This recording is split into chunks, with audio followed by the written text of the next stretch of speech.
Di sebuah malam, terlihat seorang wanita yang sedang mengendarai mobil sambil menangis ketakutan.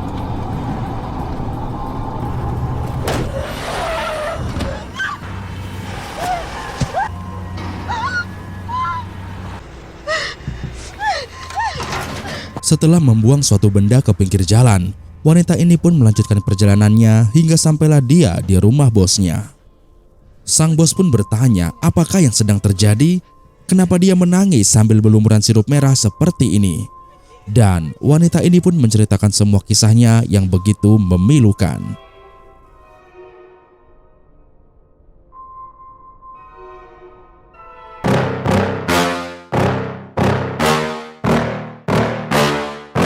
Yeah. Please tell me that I can't, that I won't, that I fail, that I'll never make it out, yeah. Please tell me all the bad. Kisah bermula pada tahun 1988. Di sebuah bar terlihat seorang gadis cantik bernama Lorena yang sedang menunggu temannya. Namun tanpa diduga, Lorena malah dihampiri seorang pria tampan bernama John yang tertarik pada senyuman manis Lorena. Mereka pun berkenalan di sini. John menanyakan latar belakang Lorena karena logat bahasa Inggris Lorena agak berbeda. Dan Lorena pun menjelaskan bahwa dia sebenarnya asli dari Ekuador dan orang tuanya tinggal di Venezuela. Lorena pun balas bertanya tentang latar belakang John. Dan John pun berkata bahwa dia adalah seorang marinir yang baru saja pulang setelah bertugas di Okinawa, Jepang. Mendengar itu, Lorena pun sangat terkesan karena ternyata dia memiliki impian untuk pergi keliling dunia. Dan John pun membalas respon takjub Lorena itu dengan sebuah pujian yang membuat Lorena jadi kesemsem.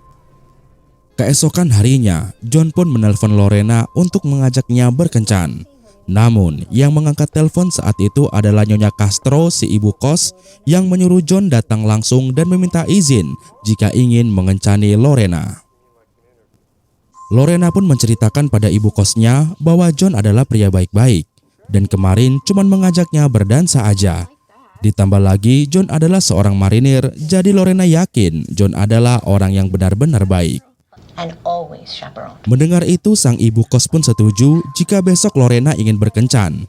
Tapi karena sekarang adalah zaman edan, sang ibu kos akan meminta sepupu Lorena yaitu Mercedes untuk selalu menemani Lorena saat berkencan. Diketahui saat siang hari, Lorena bekerja sebagai seorang babysitter di rumah seorang janda kaya bernama Jana. Lorena yang kagum pada bosnya pun bertanya apa saja yang bosnya lakukan hingga bisa menjadi seorang wanita sukses yang memiliki banyak benda berharga meskipun statusnya cuma seorang janda. I want to know, how do you get that? And you do it all alone, no husband. It's very impressive. Dan karena termotivasi, Lorena pun meminta pekerjaan tambahan kepada bosnya yang diketahui juga memiliki sebuah salon mani pedicure. I'd be happy to train you. Thank you. Keesokan harinya, John pun datang menjumpai Lorena di rumah kosnya. Mereka terlihat begitu bahagia ketika kembali bertemu. Namun baru saja mau nyosor untuk melepaskan rindu, tiba-tiba Bu Castro muncul dan mencegah adu sosor itu terjadi karena ternyata Bu Castro adalah seorang yang taat. Namun tanpa diduga, John malah melakukan ini.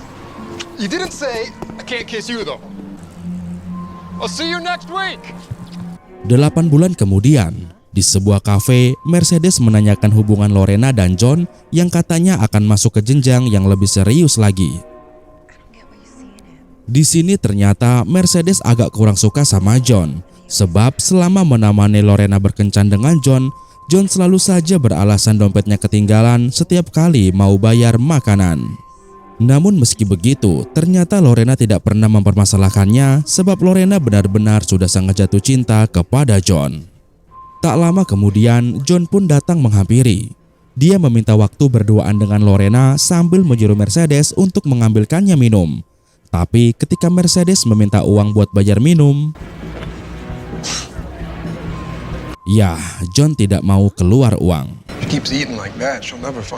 Ketika Mercedes pergi, tanpa diduga John pun melamar Lorena dengan sebuah cincin. Tentu saja Lorena menerima lamaran itu, dan singkatnya mereka pun akhirnya menikah.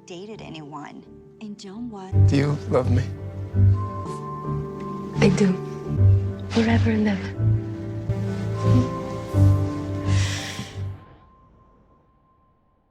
Setelah menikah, kini Lorena bekerja di sebuah salon milik bosnya yang dulu. Dan dia selalu membanggakan suaminya kepada teman-temannya karena bagi Lorena, John begitu tampan. Ketika pulang kerja, Lorena pun memberikan sebuah kejutan untuk suaminya, yaitu sebuah tiket reservasi makan malam mewah untuk 2 orang di Blackbird. Namun bukannya senang, di sini John malah tidak setuju dengan alasan tempatnya pengap. Lalu John malah mengajak Lorena pergi ke restoran Chelsea saja karena di sana tempatnya lebih murah. Karena tak ingin suaminya kecewa, akhirnya Lorena pun setuju. Namun betapa terkejutnya Lorena karena ternyata si John malah mengajak temannya yang bernama Todd di acara spesial mereka berdua ini.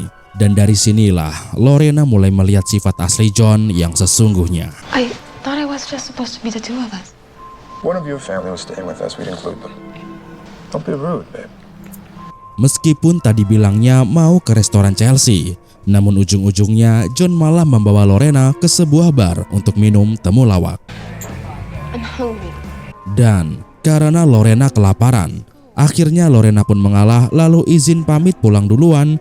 Namun John malah mempermainkan Lorena dengan kata-kata yang menyakitkan hati. I'm hungry. And this is no fun. I don't know. I don't know. Having a blast. John, you're too drunk. Give me the keys. Ketika perjalanan pulang ke rumah, John yang lagi teler pun malah mengemudi dengan ugal-ugalan.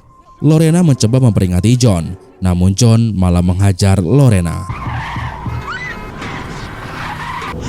What the hell do you know?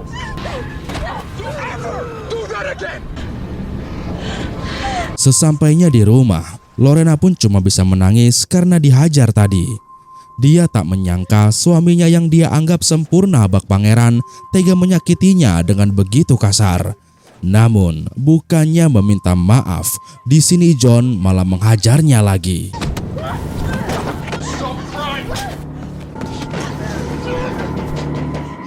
Untungnya polisi segera datang karena polisi tersebut mendengar kegaduhan ketika sedang berpatroli. John pun berusaha bersikap tenang dan meyakinkan polisi bahwa tidak terjadi apa-apa. Namun polisi yang tidak percaya pun menanyakan kondisi Lorena hingga akhirnya Lorena pun meminta ditemani Pak Polisi untuk mengawalnya pergi dari tempat ini. You betcha. Come on. Ternyata Lorena pergi ke tempat kerjanya dan dia cuma bisa menangis hingga tertidur di mobil sampai pagi.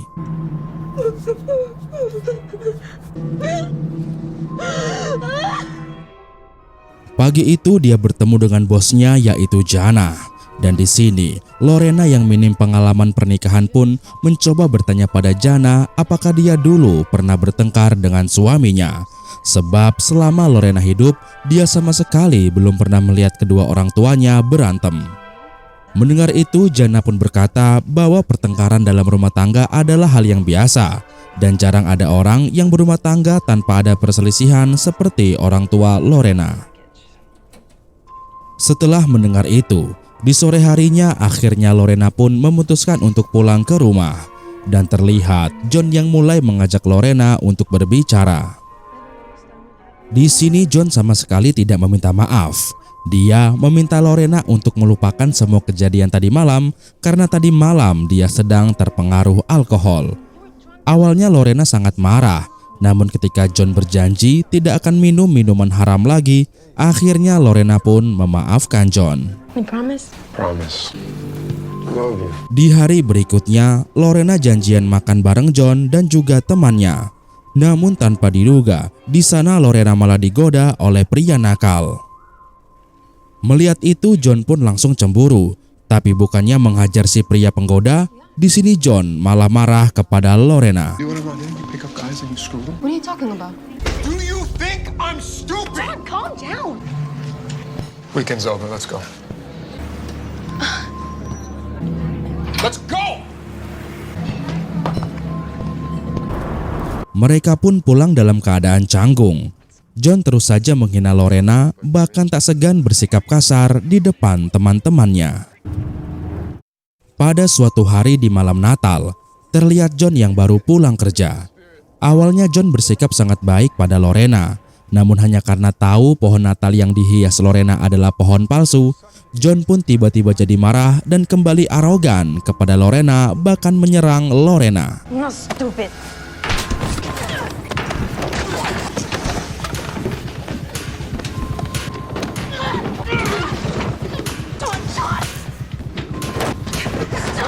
Meskipun sudah diperlakukan seperti itu, Lorena masih terus bersabar dan bekerja seperti biasa seolah tidak pernah terjadi apa-apa.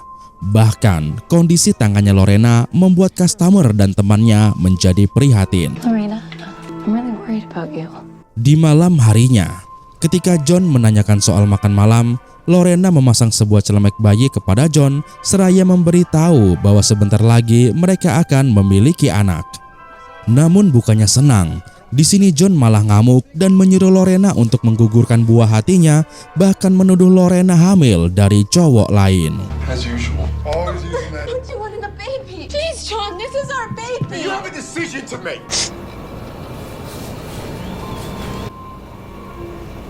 Keesokan paginya, John pun mengantar Lorena ke rumah sakit. Dan terlihat Lorena yang sangat tertekan dengan keputusan John yang gak ngotak ini. Dokter yang menyadari itu pun mencoba menanyakan lagi keyakinan Lorena sebelum operasi dimulai. Namun, apalah daya, Lorena pun cuma bisa menurut karena takut nanti John akan marah lagi. Okay. Beberapa waktu kemudian, terlihat ibu Lorena yang datang berkunjung ke rumah putrinya. Namun bukannya bersikap sopan. Di sini John dengan sok jago malah bertindak kasar kepada Lorena di depan mata mertuanya. Dan semua itu hanya karena siaran televisi yang diganti. What the hell, Lorena? I told you I was watching the game. Are you deaf? I said no. Mom, I just wanted to see the balloon. Damn it, give me the remote. Great. Missed the touchdown, now the skin's lost. This is my mother's last day here. Will make her very happy to watch the program. Way to go, Lorena. I didn't make them lose. Two can play that game. Now nobody can watch TV.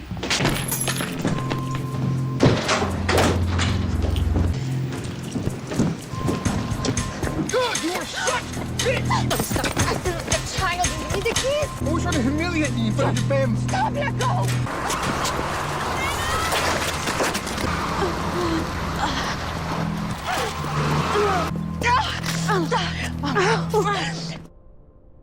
Tahun 1991 diketahui John keluar dari marinir dan kini dia hanya seorang pekerja serabutan. Kondisi ini tentu saja membuat keuangan keluarga menjadi sangat tidak stabil, hingga akhirnya pertengkaran mereka dalam rumah tangga pun jadi makin sering terjadi. John, I have to get up for work in 3 hours. I work hard. I save. I cut coupons. This is why you buy the big satellite dish. What is the money for? I need tools for my car. This big TV, the satellite dish, your gas-drinking car? To throw it all away on toys? You don't have a job. There's no food in the house. God forbid you put in a little effort. Try to look sexy.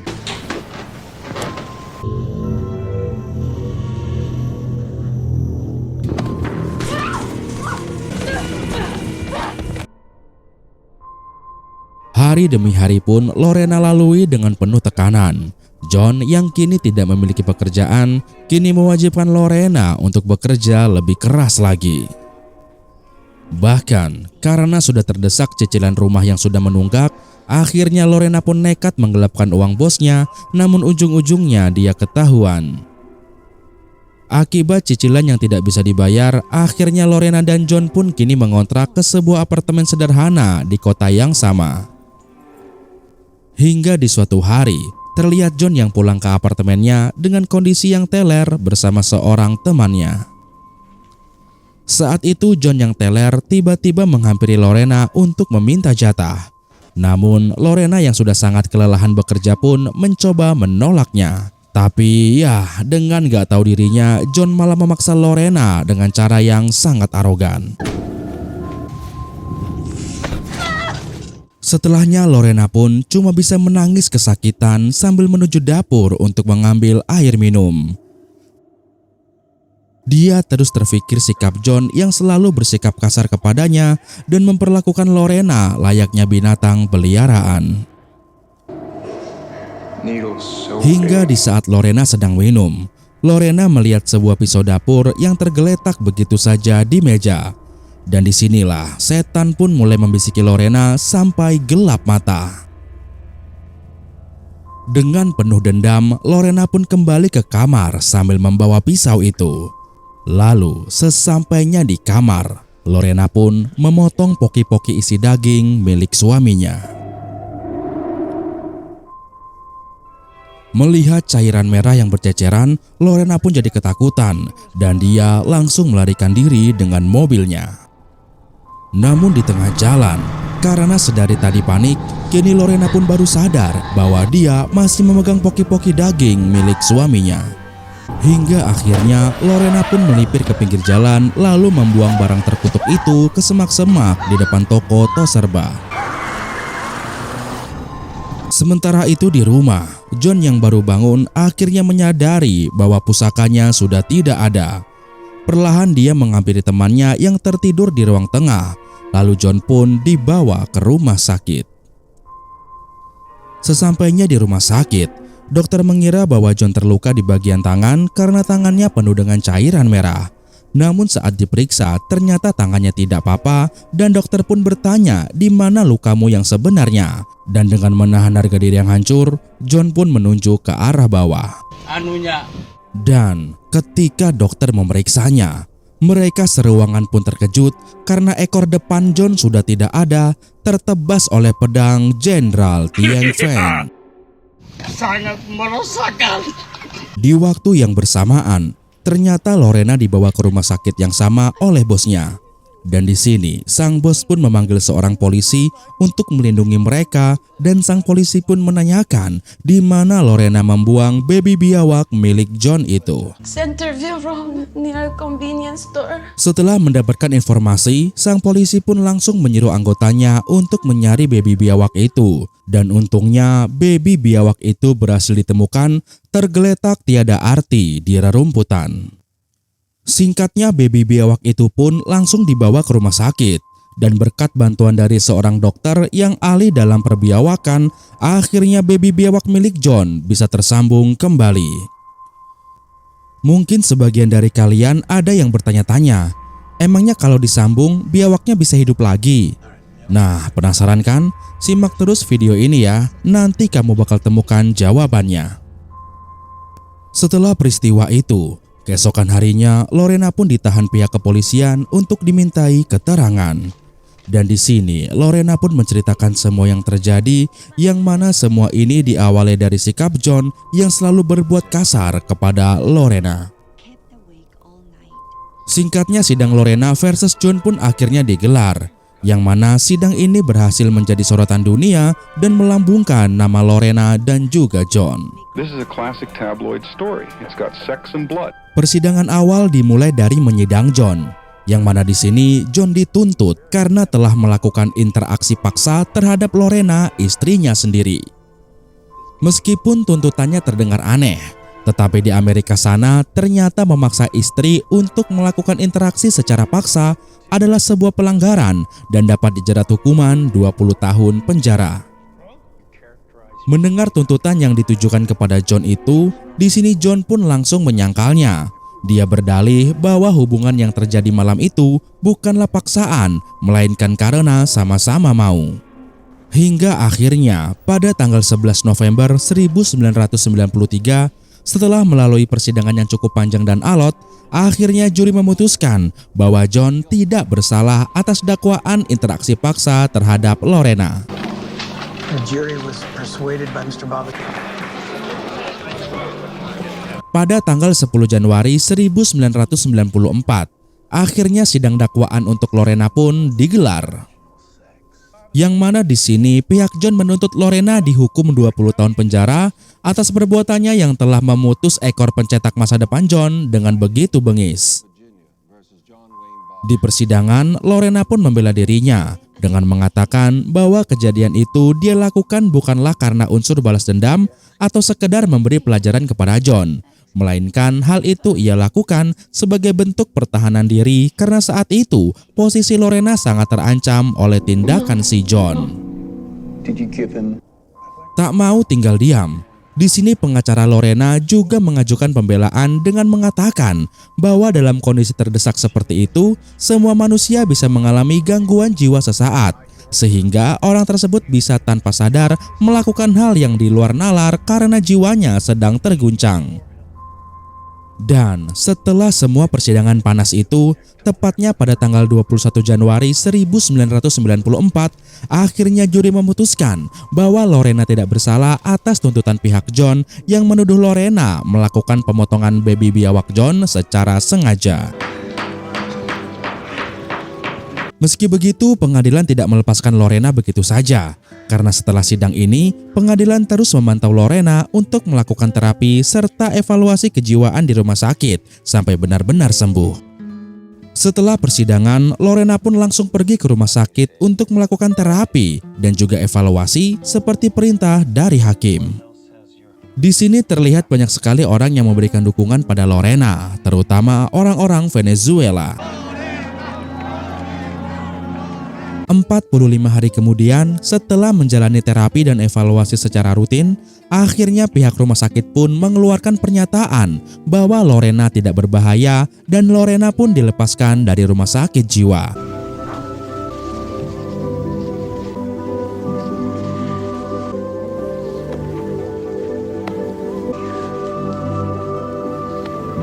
Dan di hari itu pula, Lorena disambut oleh para pendukungnya dengan penuh rasa bahagia.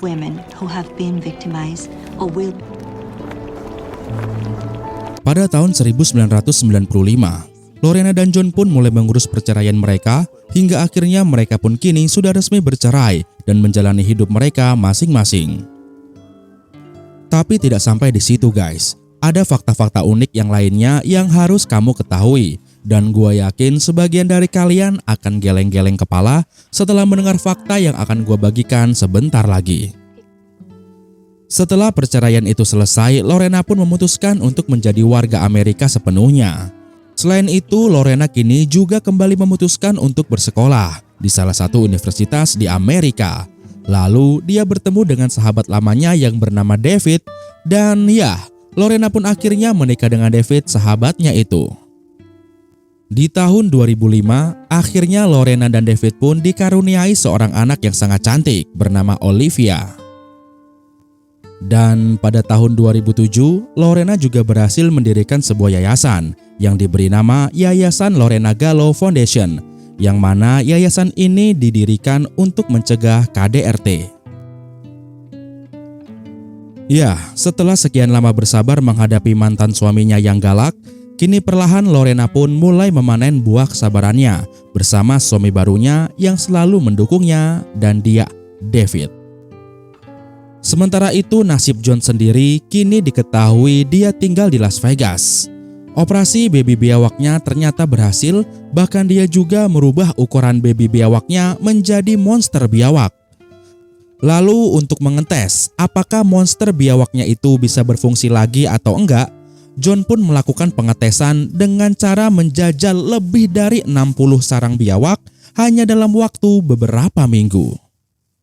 Merasa bangga dengan kondisi baby biawaknya yang kini sudah menjadi monster biawak, dengan pedenya John pun memutuskan untuk membintangi film-film interaksi haram.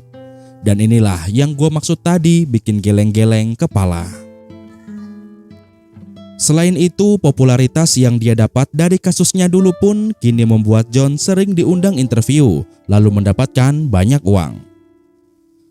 Semenjak bercerai dengan Lorena, diketahui John sudah menikah lagi sebanyak 2 kali, namun ujung-ujungnya cerai lagi. Bukan hanya hobi bercerai, karena sikapnya yang arogan, ternyata John juga sempat tersandung beberapa kasus lain seperti pencurian, penyerangan, dan lain-lain. Jadi meskipun tadinya John sudah mendapatkan banyak uang dari hasil membintangi film interaksi haram serta dapat bayaran dari hasil interview di TV-TV, lambat laun karena suka foya-foya dan sering terjerat hukum. Akhirnya John pun mulai jatuh miskin lagi. Dan singkatnya, tanpa diduga John mengalami kecelakaan yang mengakibatkan beberapa tulangnya patah. Karena insiden itu, John pun akhirnya mendapatkan uang ganti rugi. Dan kini John pun menggantungkan hidupnya dari uang ganti rugi tersebut. Dari semua kejadian ini seolah memberitahu kita guys, bahwa meskipun dulu Lorena dan John dinyatakan bebas dari hukum negara, tetapi hukum Tuhan tidak pernah tinggal diam. Dia yang baik akan selalu dijaga Tuhan dan diberikan segalanya yang terbaik untuknya. Sementara dia yang jahat, meskipun bisa lepas dari hukum dunia atau hukum negara, namun hukum Tuhan tetap berlaku dan cepat atau lambat pasti akan menghampiri si penjahat itu. Jika tidak di dunia, maka pastilah di akhirat kelak. Tamat. Nah, seperti itulah kisahnya guys. Gimana, bagus nggak ceritanya? By the way guys, menurut kalian apakah yang Lorena lakukan terhadap John itu sudah benar? Atau kalian punya cara lain untuk menghukum John jika kalian ada di posisi Lorena? Tulis pendapat kalian di kolom komentar ya, kasih tahu gua. Baiklah teman-teman, sepertinya sampai di sini dulu ya video kita kali ini. Terima kasih buat kalian yang sudah nonton sampai habis, yang sudah ngasih like, yang sudah subscribe, dan yang sudah nyapa-nyapa gua lewat kolom komen. Terima kasih, terima kasih, terima kasih. Seperti biasa, masih bersama gua Ren. Ya, pastinya di Sensasi Trends. Akhir kata untuk menghemat kuota, sampai jumpa lagi di video Sensasi Trends berikutnya. Bye-bye, I love you guys.